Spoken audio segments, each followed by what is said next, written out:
नमस्कार दोस्तों, परिवार कहानी मंच चैनल में आपका स्वागत है। आज की कहानी का नाम है बुढ़ापे के लिए बेटा पैदा किया था तो सारी शिकायतें बहू से क्यों, बहू ही दोषी क्यों। सच सुनोगे तो चुभेगा। सुनो, एक बात पूछनी थी। जब बुढ़ापे के सहारे के लिए बेटा पैदा किया था तो सारी शिकायतें बहू से क्यों हैं। बेटा देर से घर आए, बहू बिगाड़ रही है। बेटा माँ को जवाब दे दे, बहू ने सिखाया है। बेटा अलग रहने की बात करे, बहू ने बहका दिया है। अजीब बात है ना। जन्म आपने दिया, संस्कार आपने दिए, लेकिन गलती सिर्फ उस लड़की की जो अपना घर छोड़कर आई थी। आज की कहानी हर उस घर की है जहाँ बेटा भगवान है और बहू हर गलती की जड़। रीमा की शादी को 3 साल हो चुके थे। शादी के वक्त सास कमला जी ने सबके सामने कहा था, मुझे तो बस बेटी चाहिए, बहू नहीं। रीमा सच में बेटी बनकर आई थी। सुबह 5 बजे उठना, ससुर की दवाई, पति अमित का टिफिन, घर की सफाई, सब बिना शिकायत करती रही। लेकिन समस्या तब शुरू हुई जब अमित ने एक दिन कहा, माँ ऑफिस बहुत दूर है, अगर हम पास में किराए का घर ले लें तो। बस वही दिन था जब रीमा संस्कारहीन घोषित की गई। कमला जी का जहरीला कटाक्ष। देखा, बहू ने 3 साल में बेटा छीन लिया।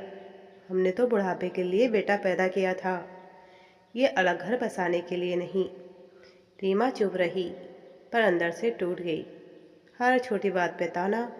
हमारे ज़माने में बहुएं मुंह नहीं खोलती थी। तुम्हारी माँ ने यही सिखाया है। बेटा तो बदल गया है शादी के बाद। एक दिन रीमा की तबीयत खराब थी, तेज बुखार।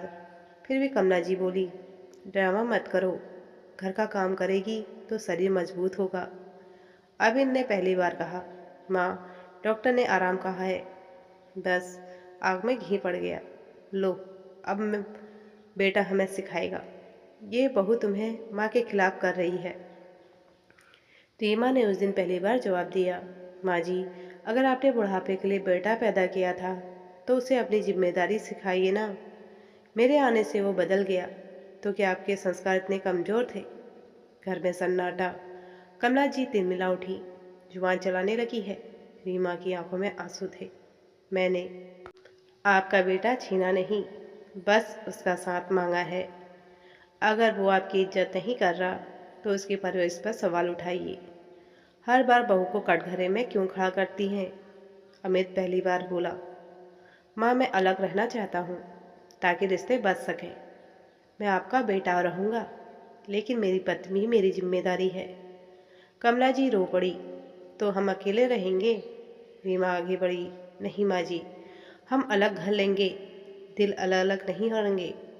हर दिन आएंगे, साथ देंगे, लेकिन तानों में नहीं, सम्मान में। कुछ महीनों बाद अलग घर था, पर रिश्ते सुधर गए थे।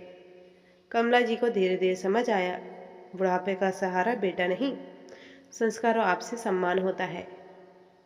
आखिरी सी कमला जी अपनी सहेली से कहती, बहू बुरी नहीं थी, हमारी सोच जिद्दी थी। बुढ़ापे के लिए बेटा पैदा करना आसान है, लेकिन बेटे को इंसान बनाना मुश्किल, और बहू को दोष देना सबसे आसान। यह कहानी हर उस घर की सच्चाई है जहाँ बेटा भगवान बना दिया जाता है और बहू हर समस्या की जड़। क्या सच में बहू ही रिश्ते तोड़ती है, या हम अपनी परवरिश या अपेक्षाओं का बोझ उस पर डाल देते हैं। पूरी कहानी देखें और अपनी राय जरूर दें।